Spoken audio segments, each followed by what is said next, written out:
We don't just support Christian candidates. We have supported Muslims, Buddhists, atheists, people that align with our ultimate value system. We want to find people that are focused on the family. Let's start with the family. Family grounds nations. And so let's start there and build out from there. If our belief system is really good and virtuous and moral, it's going to benefit my Jewish friend down the street. It's going to benefit my atheist uncle. I would not identify as a Christian nationalist because it's not my goal to establish a Christian nation where we only have Christians in places of power. Welcome to One Nation Under God. I'm Adrienne Bankert. A lot has been said about separation of church and state, Christian nationalism. What do these terms even mean in 2024? We're excited to introduce you to our next guest, Tanner DiBella. He is the founding president of the American Council, which is an advocacy group that looks to strengthen the Christian voice in the political arena. And Tanner joins me right now. Thanks for being with us. Thanks for having me. Tanner, tell us a little bit about your background. You're a pastor. You're president of this advocacy group. Where did you grow up? Where did you come from? Yeah, people joke I'm pastor at day, politician at night. It's a very interesting combination. But I grew up in Sacramento, Northern California. I went to Me UC. too. I had to put that out there. I'm like, I had no idea that you were based in NorCal. I didn't pick that up. But where did you go to school? Rockland High School, city of Rockland, this little suburb off of Sacramento. And then for college, I went to UC Davis for Oh my gosh, science. you're very NorCal. I went to Sierra College before transferring to USC. I did too. I went to Sierra College for my associates and then UC Davis as well. Small world. It's a very small world. Okay, proceed. I apologize. Yeah, I went to UC Davis for political science and then became a pastor. And when I graduated college, I thought, what am I going to do with a political science undergrad? Now a pastor at a local church in Rockland, California.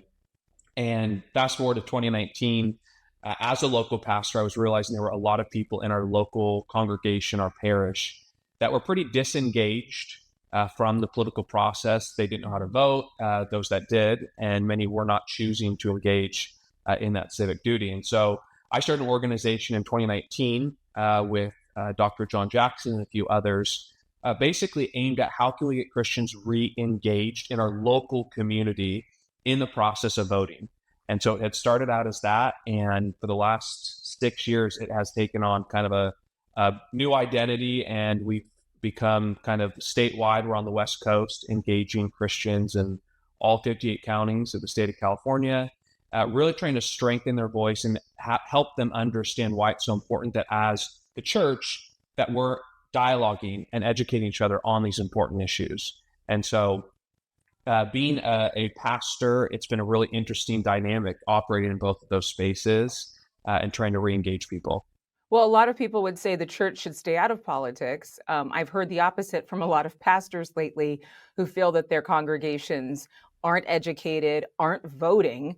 And so they're wanting them to, again, be part of the process instead of just complaining about the process. But what would you say is the number one issue facing Christians today in terms of going to the ballot box locally and in this presidential election? You know, apart from just apathy, I think the biggest issue, cultural, political issue that people are faced with, I think are getting Christians to the polls is the issue of human dignity, the issue of this pro-life abortion, culture war, if you want to talk about that. I think people are starting to wake up to, okay, my voice matters and I can effectuate change, if not on a nationwide scale, in my local community, in my state, with my state legislator. And so I think as I'm having conversations with people in my parish and parishes across the state, that's been a central issue is how can we protect human dignity and ultimately those that maybe have been apathetic before. I think this is beginning a wake-up call for them to say, okay, it's time that I begin to engage.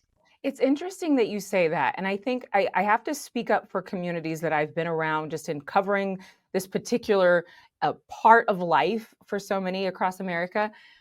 I don't know that people are thinking on a day-to-day basis about the issue of abortion, but it's a central topic to their value system if they're churchgoers, right? So they know this is where we draw the line. Do you think that day to day, especially in the local level, people are thinking about other things? And I don't mean the bread and butter, like economy issues or even immigration. Are they thinking about, what my kids have access to when they go to school? Are they thinking about the legalization of marijuana and other drugs? Are they thinking about crime? I mean, what are you hearing from your congregation and others outside of that massive polarizing issue of abortion? Yeah, I think you're right in the fact that people aren't thinking about these issues day to day. Now, obviously, we are approaching a major US election that'll have implications locally across our states and obviously nationally as well. But I don't think day to day these are conversations that are taking place with the normal Christian parishioner. It's not happening. When I talk to people, I teach classes constantly about civics, Christian ethics, and we're dialoguing about these issues. There very much seems to be this naivete on some of these issues where for maybe you and I, who are watching the news constantly, engaging in these issues on a day-to-day basis, I don't believe most Christians are involved in that process or dialoguing in that conversation. But they do care about how many homeless encampments are on their block. They do. And they Yeah. do care about, activity of, young gang members or smash and grab robberies at their local, pharmacy, or the fact that they are unaware of some of the ways that the ballot has changed. And they might have even voted for something that they didn't realize they were voting for, which is a big issue in California. When it comes to educating the faith community, that's one side of your life. But then the other side is it getting people elected? I mean, you've talked about it. I want to pull up something that you've said publicly. I think it was on social media. And you said godly men and women should be running in every local, state, and federal race in America. Can you just expound on that a little more? Yeah, well, I'm a pastor, and I believe that there is a biblical responsibility to step up to leadership if God calls us to do it. That's throughout the biblical narrative, is when God calls us, our answer is yes.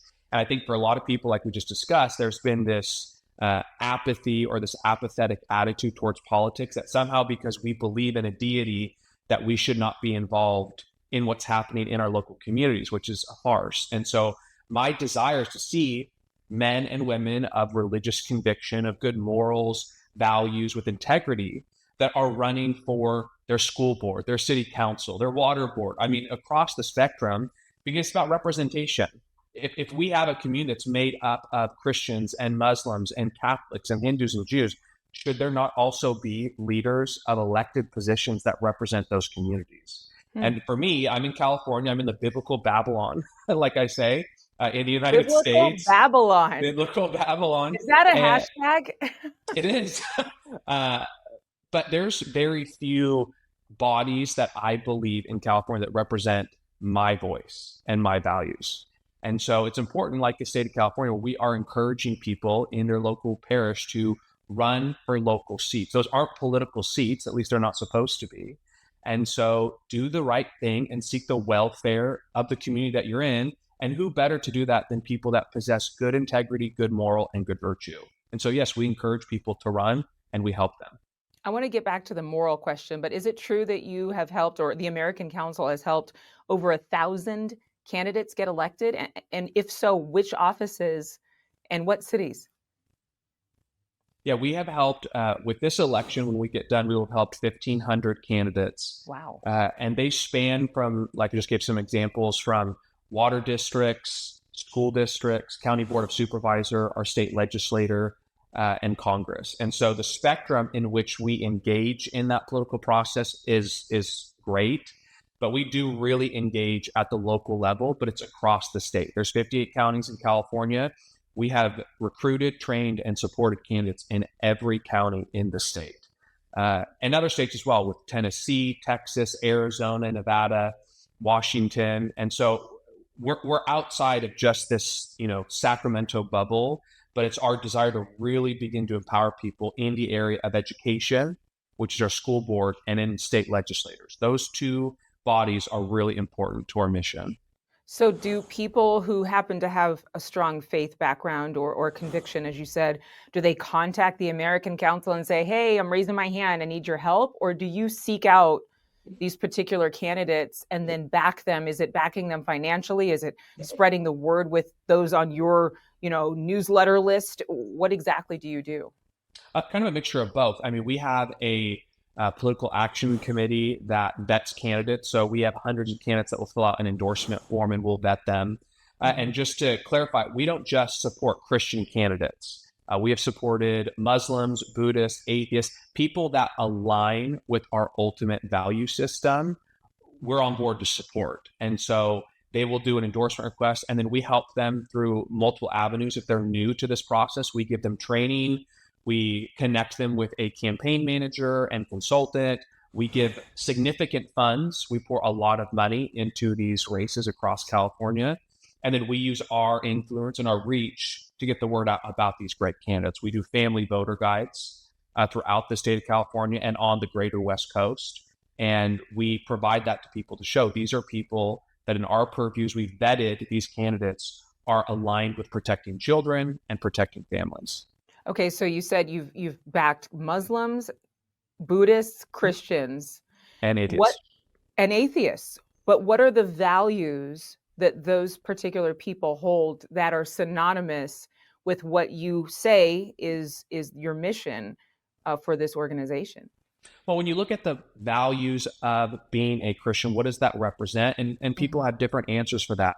But at the center of God's intent is the family. The family institution was the first institution created by God, and it's precious to him. And so as a pastor and as parishioners, the family institution, as God intended it to be, as he designed it, is important to us. And I think anyone that watches the news, listens to the radio, goes on social media, sees that there seems to be this degradation of the family institution, that we don't value the family as we have traditionally done so. And so candidates that are very focused and emphasize and value the family, how can we empower a two-parent household? How can we value and support good adoption foster care systems in the state of California? A great example, Senator Shannon Grove in our state introduced this bill, SB 1414, which would increase the penalty of anyone convicted of trafficking children. That seems like something across political spectrums, religious convictions, that we would be unified in that. But across the state, we had the California Department of Finance and many people in the Democrat Party of California vote down that bill. Yet we are spending $20 billion on homelessness only to increase the numbers. And so that's what I'm talking about, where we want to find people that are focused on the family. Let's start with the family. Family grounds nations. And so let's start there and build out from there. But the candidates that we're looking for, we're not looking for just Christians. We're looking for people that ultimately want to protect the institution of the family and institutions that support that. So an atheist could potentially back value systems and legislation that supports Christians? Absolutely. I think that might be the soundbite of the whole conversation. But I'm sure you might have a few more. You have a lobbyist working on Capitol Hill. What exactly is the lobby for the American Council? Well, California, the state capital, we live in a supermajority. So the vast majority of the state legislature, both in the Assembly and the Senate, are Democrats. And in our experience working for the last 5 or so years in this space has been very hostile to any attempt to influence public policy in the state. And so we have brought on a public policy director that, quite frankly, lives at the Capitol. He's there all day, meeting with both sides of the aisle, trying to figure out how can we find compromise? How can we find places that we both can agree on? That bill, SB 1414, which was eventually passed, was an issue like, hey, where's our disagreements and how can we get to a place where we can agree on the central issue that children matter, and we want to prevent the proselytization of kids in California, which is happening. And so our what of kids? The proselytization, the selling of children for the act of sex or influencing in a way that's hypersexualized. How can we prevent that in the state of California? And we found common ground. And Senator Shannon Grove was able to get that over the finish line. So our lobbyist is there to meet with legislators on both sides of the aisle to figure out how can we find common ground on these issues. We may not believe in the same God, and that's okay. but we probably align with a lot of things in terms of our values. Where are those touch points? And how can we come to the same table, break bread, and ultimately do good together? That's why we have a lobbyist there, is to have those conversations, build those relationships, and hopefully influence what the state is doing in public policy. So a lot of money, again, is exchanged within the governmental and political arena in order to get messaging to the people, in order to affect change. Millions of dollars, I believe. In fact, I think you've mentioned publicly again that millions of dollars has been spent in advocacy work for religious freedom, parental rights, the family, as you've just been touching on, family values. In terms of this funding, when people actually give to the American Council, what is that money being spent on? Well, the American Council has kind of three initiatives that we focus on. The first is education. So I'm much about educating and empowering the church to know the issues, but then respond to the issues. And so we create e-courses, Bible studies within the church across the state that we can hopefully empower people to know what's happening in their local communities. So education is a big piece. Then we have advocacy. So people know of the issues, but then the question always becomes, okay, what do I do now? Like, I know that there's an issue. I know I need to get involved, but how?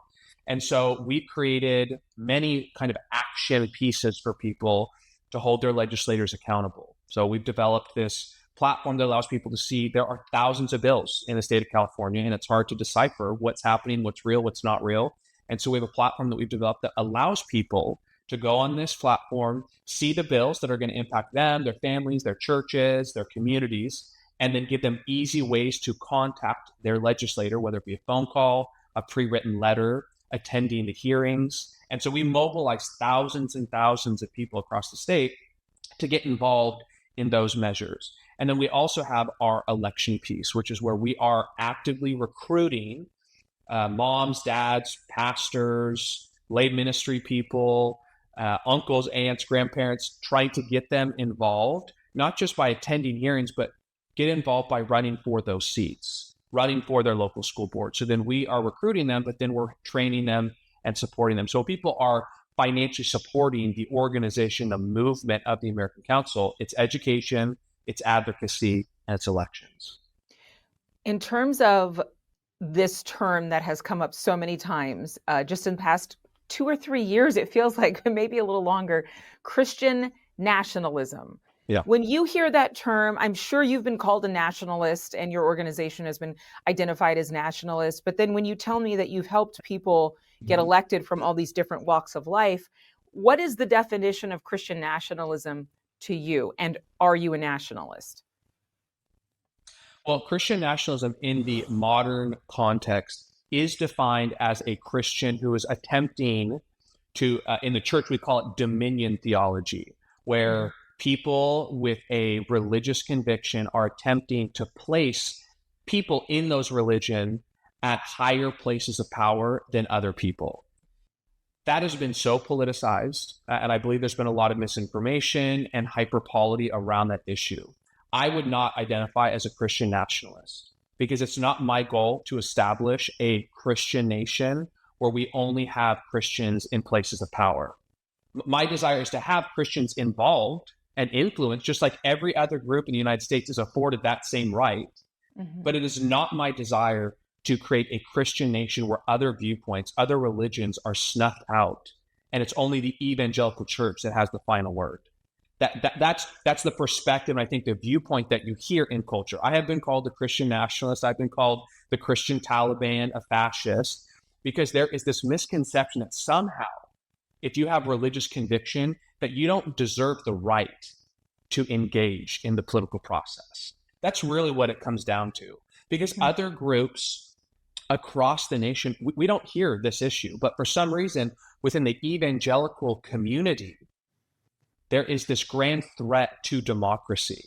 And so because of that, we shouldn't be allowed to engage in that process. Christian nationalism at its foundation is the viewpoint that someone has religious conviction and they believe in the promotion and advocacy of a national identity.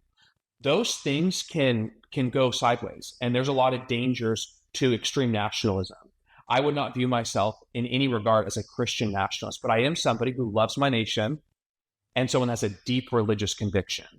Those things do not manifest themselves into extremism. And there's a lot of misconceptions around that. Well, and you never hear the term Muslim nationalism. You never hear the term agnostic nationalism. But why do you think it is? Because, I mean, clearly you want people who are godly or who share similar values to yourself in all of these offices. That's why I would imagine this organization was created, because you have a deep passion for your value system that protects the family. And that's what I'm hearing. You'll have to tell me if I'm misconstruing that at all, but I see you nodding yes, so I think it's okay so far. What then do you think when people say, how can you avoid the term nationalism when you are attempting to, some might say, infiltrate these different government offices with people of faith?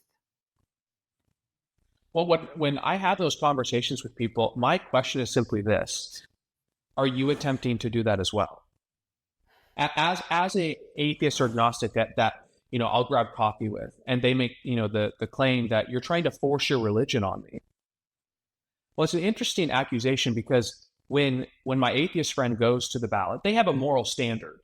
It's a secular one. It's not rooted in a religious text, but they have a moral standard. They have a system of what is right and what is wrong based on how they grew up, their environment.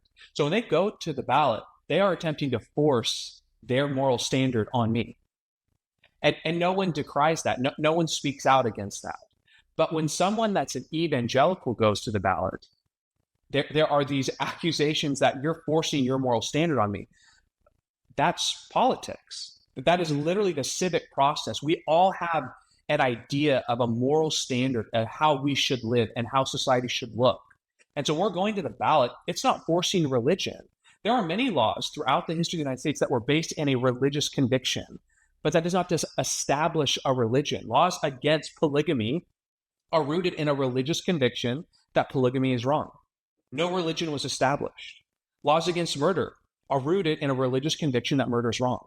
No religion was established. And so there's this misnomer that somehow when people of a specific religion, right, because we don't hear this with other religious groups, it's only within this evangelical wing that when they engage, somehow they're forcing their religion on other people, and that's just not accurate. In terms of separation of church and state, because it comes up a lot in these conversations, that, keep your faith to yourself.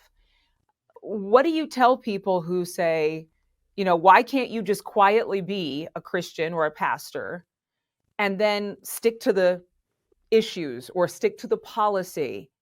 What's your answer? Well, as a pastor, we have a role to teach on the whole purpose of God. The Apostle Paul says in Scripture that he was innocent of the blood of people because he preached the whole purpose, the whole will of the Lord. And what does that mean? That whatever God had to say about things, we are going to teach that and preach that and advocate for that. God had a lot to say about politics. And somehow we have this misconception that politics is this no-go zone within the church, and that's just not accurate. And then with this separation of church and state, I love when people use that, and a lot of times when you hear it, it's weaponized against people of religious conviction, that by people like me advocating for our values in politics, that, hey, there's a separation of church and state, you can't be doing this. And in reality, it's like, well, do you know the origins of the separation doctrine? The origins of the separation of church and state was espoused by Roger Williams, who was a Puritan minister. And you have to think in context of the Puritans coming to the New World, that you had the Church of England, which was a state-run church. King Henry established and took over the Church of England.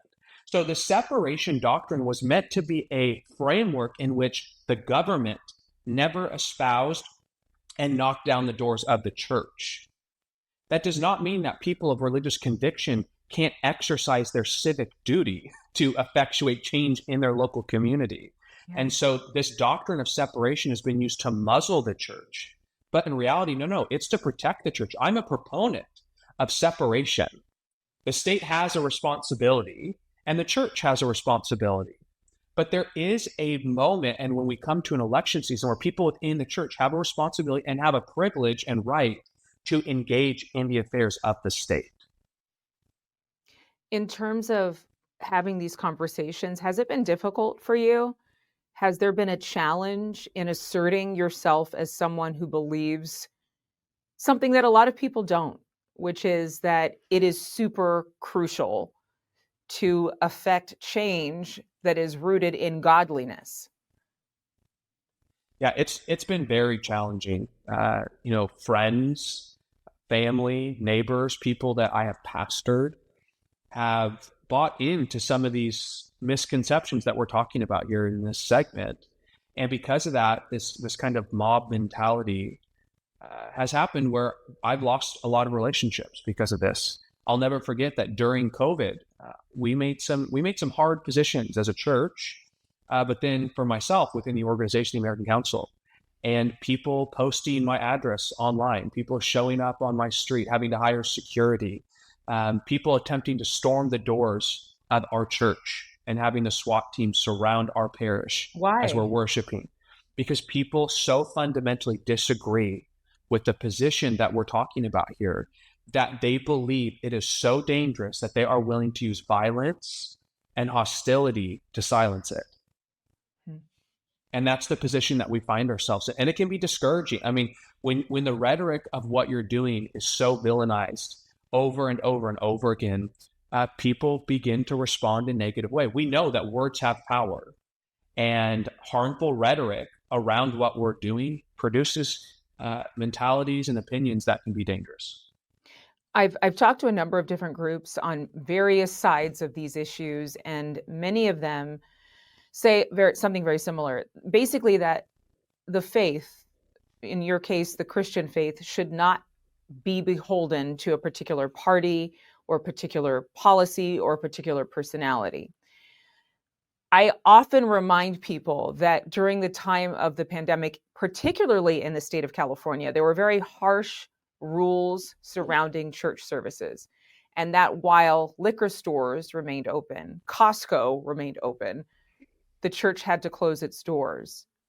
Do you think that in 2024, when it comes to what to vote for locally or nationally, will Christians and others of faith, because there were other houses of worship impacted, synagogues were impacted, mosques were impacted, will the faithful remember those days? And will that urge them to vote a certain way? I think they will, and I hope they do. I think 2020 was a wake-up call for a lot of people within the religious community on, when it was the government's role to pave roads and build bridges, there wasn't a call to action to engage at the level that we're seeing now. But when the government started to dictate how we could worship, when we could worship, and where we could worship, all of a sudden, I think the church as a whole began to say, okay, we need to start having a seat at this table. From a biblical perspective, the church is the steward of truth. We read that in Scripture. And so as government has continued to become religious in their own right, they are attempting to redefine truth and dictate what the church can and cannot do. I believe that was a wake-up call for many within the church, especially in California. And I hope that is a reminder, a milestone in people's minds, that as they go to the ballot, remember why it's important to have good people who value religious liberty, that value freedom, that value the family, that value dignity and human decency. Those things matter. And I believe, as I've had conversations with people in my classes and lecturing, that people have not forgotten. People have remembered that, and I believe that will be a major piece as people go to the ballot and vote. Historically, Christians have a very miserable voter turnout number across the board. Do you think that the people, and again, it's hard because I want to ask you this, you're talking to people who probably are more engaged. You're talking to people who are in your particular community, but what is your gut telling you? Are Christians and people of faith, are they more fired up for this election cycle, or is there a certain level of apathy that has remained? I think we have moved from, we had a very apathetic church as a whole in California and the United States, to 2020 happened and people got involved. They were speaking out. We saw that in the midterms, people were voting. But I sense that there is this fatigue that is going throughout. And I don't think it's just people of faith. I think this is across the board. Everything has become so political. Everything is about politics. Family dinners, friends, places of work, every politics becomes such a central point of contention that I think people are exhausted of the metaphorical fight. And I am concerned that that fatigue is going to place people in a position of choosing to not engage at the level that we could or should. The Barna Institute came out with this research that showed that 1 in 3 Christians didn't vote in the 2016 presidential election. That translates to tens of millions of people. And, we all talk about things that we want to see changed in our communities. And my clarion call to those people is, okay, but you're the answer to it. We can't keep complaining about the state of affairs that we're in if we're not willing to say, yes, that I'm going to have a role. I'm going to be part of the solution, part of the answer. And so honestly, I don't know. My hope is that people engage at a high level. But what I'm seeing as I'm traveling is that there is this sense of fatigue of we've been fighting for so long. How much longer? And my answer is forever. It took us decades to get to the place that we're at now. It's going to take decades to fix it. What is, just one more thing with you, what is one thing you wish you could say to all Americans right now? I mean, again, they could go online and look you up, but so much of what we see in a social media feed can cause us to come to our own conclusions and jump to biases that we have based on what we've seen in other people's X or Instagram accounts. You can speak to all of America right now via YouTube. What would you say to them that would prepare them from November 5th? I have a desire to see this space of political engagement in a way that is more redemptive than we have seen it. I mean, everyone watching this has had probably a relationship that's been fractured because of politics. And that is so sad to me. You have a political commentator on NewsNation that wrote a book, Politics for People Who Hate Politics, how to engage in politics without losing your soul. We have so much more that unites us, and political pundits and politicians attempt to sell the things that divide us.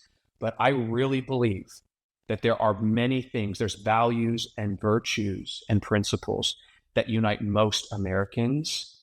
Let's spend our time focusing on that. Where can we find common ground? Where can we come together and metaphorically break bread together? But politics has become so contentious, so divisive, so hostile. I'm afraid, I'm concerned of where this is going to go. And so as I'm advocating for my communities, I'm advocating for Christians to engage. My heart and my desire is that our actions, our words, our work would seek the welfare of every person, not just those within the church. That if our belief system is really good and virtuous and moral, it's going to benefit my Jewish friend down the street. It's going to benefit my atheist uncle. It's going to benefit every person. Let's settle down. Let's cool down the rage for just a moment and focus on the things that unite us and work on that. Because I really believe that we are a great nation.